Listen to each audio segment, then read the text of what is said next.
పెద్దలు మీరందరూ చెప్పినట్లుగానే మీరు కోరుకున్నటువంటి మార్పు మీ చేతుల మీదుగా మీ శ్రమతోటి మీ కష్టంతో మీ కోరికలు మీరు తీర్చుకున్నారు. మీ బాధ్యతలు మీ మేనిఫెస్టోలో ఏదైతే మీ అంశాలని పొందుపరిచిందో వాటిని ఎట్టి పరిస్థితుల్లో మేనిఫెస్టో సమస్యలు కూడా సమీక్షించి దామోదర్ రెడ్డి గారు మీ అందరి మనసుల్లో ఉన్నట్టుగా ముఖ్యమంత్రి గారితో మీ సంఘ సభ్యులు కలిసేటట్టుగా ఏర్పాటు చేస్తామని చెప్పి మీకు ఈ సందర్భంగా మనం చేస్తున్నాం. మీరు ఇచ్చినటువంటి విజ్ఞాపన పత్రంలో 12 సమస్యలు ఉన్నాయి.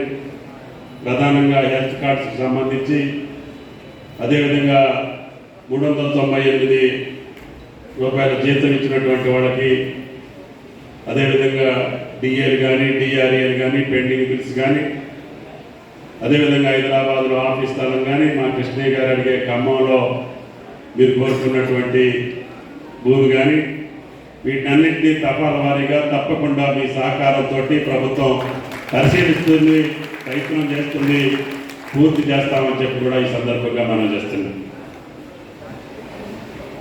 మీరు ఏదైతే ఆలోచనలతోటి ఈ సమాజం మంచిగా ఉండాలి, ఈ రాష్ట్రం మంచిగా ఉండాలి, ఒక మంచి పరిపాలన ఇచ్చేటటువంటి పార్టీ ప్రభుత్వం రావాలని మీరు కోరుకున్నారు.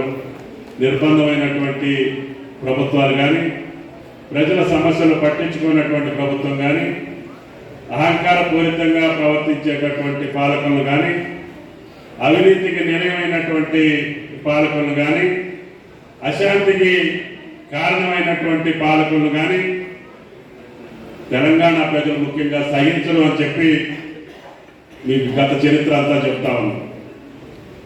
నిజాం లాంటి పెద్ద ప్రభువుల్ని దించినటువంటి గడ్డ మాలాంటి వాళ్ళని తెచ్చడం మీకు ఎన్నతో పెట్టినటువంటి విద్య అని చెప్పి మీకు ఈ సందర్భంగా మనం చేస్తున్నాం. కాబట్టి పెద్దలు చెప్పినట్టుగా మీతోటి ఎప్పుడు నేనైతే పెట్టుకోనని చెప్పి మీకు ఈ సందర్భంగా మనం చేస్తాం. 40 సంవత్సరాల్లో కూడా ముఖ్యంగా ఈడ కథ మా కాశీ గారు ఉన్నప్పటి నుంచి నాకు చెప్పమంటే నేను చెప్పను, పంతుళ్ళ దాంట్లో నేను ఏది పెట్టను ఆయన కాశీ గారు చూసుకుంటాడని చెప్పి కృష్ణయ్య గారికి అప్పచెప్పాడు.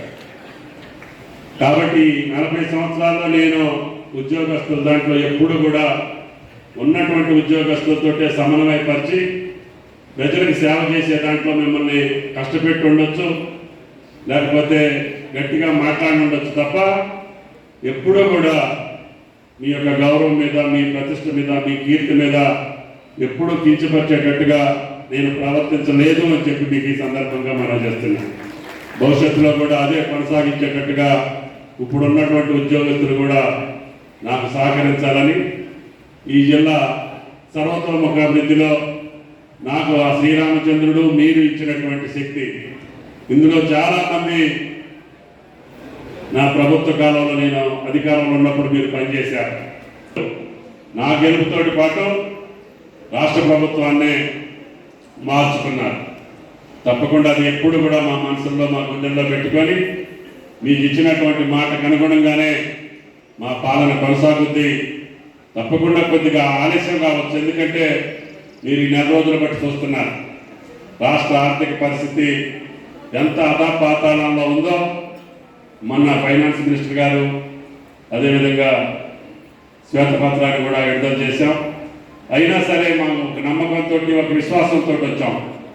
ఈ దుబారా ఖర్చులు ఆపి ప్రజల యొక్క కష్టాలు తీర్చడానికి ఏ అవసరం ఉందో ఆ అవసరాల మేరకి ప్రభుత్వం రేపు రాబోయే బడ్జెట్లో సక్రమమైనటువంటి, నిజమైనటువంటి, నిజాయితీ కలిగినటువంటి బడ్జెట్ని ప్రవేశపెట్టి మీ కోరికలతో పాటు 4 కోట్ల తెలంగాణ ప్రజల యొక్క అవసరాలు తగ్గట్టుగా పరిపాలన కొనసాగించి మీ సంక్షేమంతో పాటు అభివృద్ధిని కూడా ముందుకు నడిపి భారతదేశంలో తెలంగాణ రాష్ట్రం ఒక ఆర్థికపరమైనటువంటి వెసులుబాటు ఉన్నటువంటి రాష్ట్రం, అభివృద్ధి చెందినటువంటి రాష్ట్రం, అన్ని అవకాశాలు ఉన్నటువంటి రాష్ట్రం.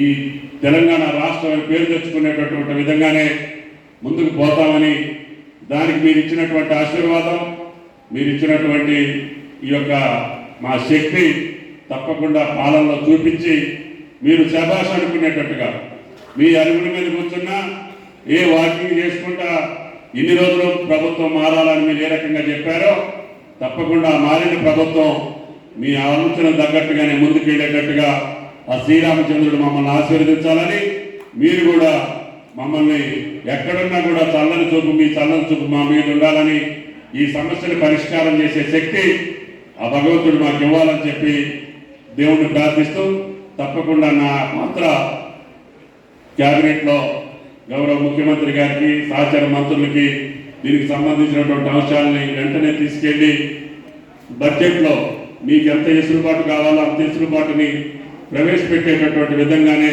ముందుకెళ్తామని చెప్పి విజ్ఞప్తి చేస్తూ నాకు మళ్ళీ సాయంత్రం ఒక సమావేశం ఉంది. మీరు మొన్న ఎన్నికల్లో కష్టపడి ఎక్కడ వాళ్ళు అక్కడ తెలిసినా తెలియకపోయినా చెప్పినా చెప్పకపోయినా మీ బాధ్యతగా చేసినటువంటి మీ అందరికీ ఈ ప్రభుత్వాన్ని తీసుకొచ్చినటువంటి మీకు మమ్మల్ని గెలిపించినటువంటి మీకు ధన్యవాదాలు తెలియజేయాలని చెప్పి వచ్చాను. అందుకని ప్రతి ఒక్కరికి పేరు పేరున శిరస్సు వంచి నమస్కరిస్తూ తప్పకుండా మీ యొక్క గౌరవాన్ని పెంచేటట్టుగా మీ ఆశలు నెరవేర్చేటట్టుగా ముందుకెళ్తానని చెప్పి విజ్ఞప్తి చేస్తూ ఈ యొక్క సమావేశానికి అవకాశం ఇచ్చినటువంటి రామారావు గారికి అదేవిధంగా సంఘ సభ్యులందరికీ ధన్యవాదాలు తెలియజేస్తూ సెలవు తీసుకుంటున్నా. Thank you.